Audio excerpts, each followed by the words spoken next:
Welcome to Sankari Spark. Last வீடியோலயும் எனக்கு அதே மாதிரி சப்போர்ட் கொடுத்துருந்தீங்க, ரொம்ப தேங்க்ஸ்.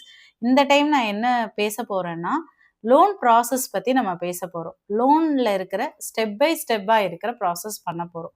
ஃபர்ஸ்ட் நீங்கள் லோனில் என்ன பண்ணணும், எப்படி ப்ராசஸ் பேங்க்கில் நடக்குது, பேக்கெண்டில் என்ன ஒன்று ஒர்க் நடக்குது அப்படிங்கிறதெல்லாம் பற்றி நம்ம இன்னைக்கு பேசலாம். ஃபர்ஸ்ட் நீங்கள் ஒரு லோன் அப்ளை பண்ணுறீங்க அப்படின்னா, லோனோட டைப்பை ஃபஸ்ட்டு தெரிஞ்சுக்கணும். இப்போ நீங்கள் பர்சனல் லோன் அப்ளை பண்ணுறீங்க, ப்ராப்பர்ட்டி லோன் அப்ளை பண்ணுறீங்க, இல்லை ஹவுசிங் லோன் அப்ளை பண்ணுறீங்க, வெஹிக்கிள் லோன், மிஷினரி லோன்ஸ், இந்த மாதிரி டைப் ஆஃப் லோன்ஸ் இருக்குது. அதுக்கான பேங்க்ஸும் இண்டிவிஜுவலாக இருக்கும். பேங்கிங்கில் என்னென்ன டிஃப்ரெண்ட் இருக்குங்கிறத தெரிஞ்சுக்கலாம். ஃபர்ஸ்ட் பேங்கிங் அப்படிங்கிறது பேங்க் அப்படின்ற நேமில் வர்றது எல்லாமே பேங்க். எப்படின்னா HDFC, axis, Indian bank, state bank, அந்த மாதிரி வர்றதெல்லாம் பேங்க். என்பிஎஃப்சி அப்படிங்கிறது நான் பேங்கிங் ஃபினான்ஷியல் சர்வீஸ், அதுதான் என்பிஎஃப்சின்னு சொல்லுவாங்க.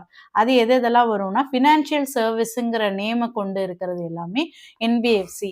இப்போ Muthoot finance, Sundaram finance, Shriram finance அப்படின்ற நேமில் வர்றது எல்லாமே என்பிஎஃப்சி.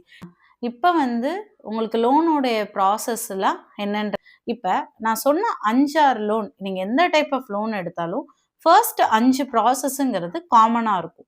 ஃபர்ஸ்ட் உங்கள் கேஒய்சியை கலெக்ட் பண்ணுவாங்க.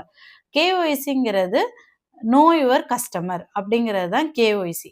கேஒய்சியை ஃபர்ஸ்ட் கலெக்ட் பண்ணுவாங்க. அதில் PAN, Aadhaar, current address proof, இது எல்லாமே கரெக்ட் பண்ணி நீங்கள் உங்களுடைய சிபில் செக் பண்ணுவாங்க. உங்கள் சிபில் நல்லா இருக்கான்றத பார்ப்பாங்க. அந்த சிபிலில் ரீசன்ட் லோன்ஸ் எல்லாம் இருக்கான்றத செக் பண்ணுவாங்க. அந்த ரீசன்ட் லோனுடைய லோன் ட்ராக் அதை வாங்கி செக் பண்ணுவாங்க. அதில் ஏதாவது பவுன்ஸ் இருக்காங்கிறத பார்ப்பாங்க. ஸோ இதெல்லாமே ஒரு basic process of banking for loan process. சரிங்களா? இது நம்ம எல்லாருமே கண்டினியூவாக பண்ணுறது. அதுக்கடுத்து என்ன நடக்கும் அப்படிங்கிறது என்னன்னா, நீங்கள் லோன் அப்ளை பண்ணுறீங்க அப்படின்னா, லோன் அப்ளை பண்ண உடனே உங்களோட பேங்கிங் சிபில் எல்லாமே செக் பண்ணதுக்கப்புறம் ஆட்டோமேட்டிக்காகவே பேக்கெண்டில் ப்ராசஸ் நடக்கும். அதுதான் எஃப்ஐ, ஃபீல்டு இன்வெஸ்டிகேஷன். நீங்கள் ஒரு வீட்டு அட்ரஸ் கொடுத்துருக்கீங்க அப்படின்னா, இப்போ ஒரு கேஸ் பில்லில் 16 பார் நியூ ஸ்ட்ரீட் அப்படின்னு ஏதாவது கொடுத்துருக்கீங்க அப்படின்னா, நீங்கள் 15 பார் நியூ ஸ்ட்ரீட் அப்படின்னு இருந்தால் கூட அந்த ஃபீல்டு இன்வெஸ்டிகேஷன் நெகட்டிவ்னு தான் வரும். ஸோ நீங்கள் ப்ராப்பர் அட்ரஸ் கொடுக்கணும். இல்லை நீங்கள் ஒரு செகண்ட் ஃப்ளோரில் இருக்கீங்க, பட் வெறும் நம்பர் மட்டும் கொடுத்துருக்கீங்க அப்படின்னாலுமே அது கிரவுண்ட் ஃப்ளோர் கன்சிடரேஷனில் போயிடும். அதுவுமே ஃபீல்டு நெகட்டிவ் தான் வரும். ஸோ அதனால் நீங்கள் ஒரு லோன் அப்ளை பண்ணுறீங்கிறப்ப உங்களுடைய எஃப்ஐ இனிஷியேட் பண்ணுற கரண்ட் அட்ரஸ் ப்ரூஃப் கரெக்டாக இருக்கணும். அப்புறம் பெர்மனன்ட் அட்ரஸ் ப்ரூஃபும் கேட்பாங்க. அது உங்கள் நேட்டிவ் பிளேஸில் இருக்கிறவங்க பழைய ஓட்டர் ஐடியோ இல்லை அந்த மாதிரி ஏதாவது ஒன்று கொடுத்துக்கலாம். பட் கரண்ட் அட்ரஸ் ப்ரூஃப் கண்டிப்பாக நீங்கள் எந்த வீட்டில் இருக்கீங்களோ அந்த அட்ரஸ் தான் கொடுக்கணும்.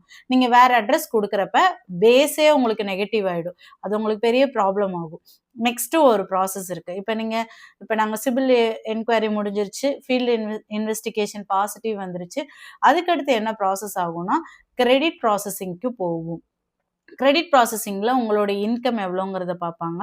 உங்களுடைய இன்கமில் எவ்வளோ பர்சன்டேஜ் ஃபாயர்னு ஒரு கால்குலேஷன் இருக்கும். ஃபாயருங்கிறது உங்கள் இன்கம்லேருந்து ஒரு 50% உங்களுடைய பர்பஸ்க்காண்டி எடுத்துக்குவாங்க. சரிங்களா? நான் ஒரு காமனாக தான் சொல்கிறேன். ஒவ்வொரு பேங்க்கில் ஒவ்வொரு ஃபாயர், ஒவ்வொருத்தருடைய சேலரிக்கு ஒவ்வொரு ஃபாயர் மாறும். பட் நான் இப்போ ஒரு 50% ஃபாயர் பற்றி உங்களுக்கு சொல்கிறேன். இப்போ நீங்கள் ஒரு 50,000 வாங்குறீங்க அப்படின்னா ஒரு 25,000 உங்களுடைய பர்பஸ்க்காண்டி போயிடும். ஸோ அந்த 25,000 பேங்க் எலிஜிபிலிட்டியில் எடுக்காது. நீங்கள் நினைப்பீங்க நான் 50,000 வாங்குறேன், நான் 40,000 வரைக்கும் கூட இஎம்ஐ கட்டுவேன் அப்படின்னு நீங்கள் நினைப்பீங்க. பட் பேங்க் அந்த 50,000ல் 25% வரைக்கும் தான் எடுக்கும். 50% ஃபாயர் எடுத்தா.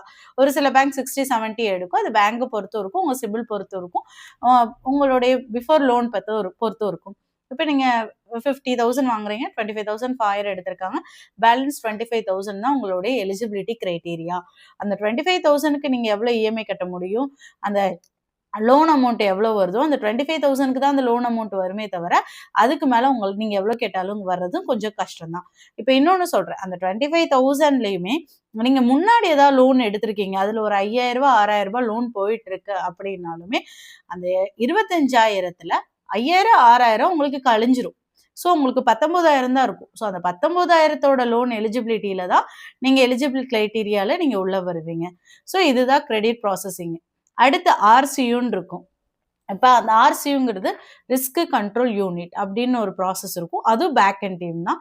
அவங்க என்ன பண்ணுவாங்கன்னா, உங்க பேன் கார்டு, ஆதார் கார்டு, இப்போ நீங்க சேலரி கிரெடிட் ஆகுதுன்னா உங்க சேலரி, இப்போ நீங்க செல்ஃப் எம்ப்ளாய்டா இருந்தீங்கன்னா உங்களுடைய பேங்க் ஸ்டேட்மெண்ட்ல வர டிரான்சாக்ஷன் இது எல்லாமே வந்து ப்ராப்பர் வெரிஃபிகேஷன்ல கொண்டு போவாங்க. சரிங்களா? இதெல்லாமே வந்து பேசிக் ப்ராசஸ்.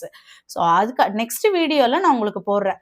ஹவுசிங் லோன்ல என்ன பண்ணுவாங்க? ப்ராப்பர்ட்டி லோன்ல என்ன பார்ப்பாங்க? மிஷினரி லோன்ல என்ன பார்ப்பாங்கங்கிறத நெக்ஸ்ட் வீடியோல உங்களுக்கு போடுறேன். Thank you.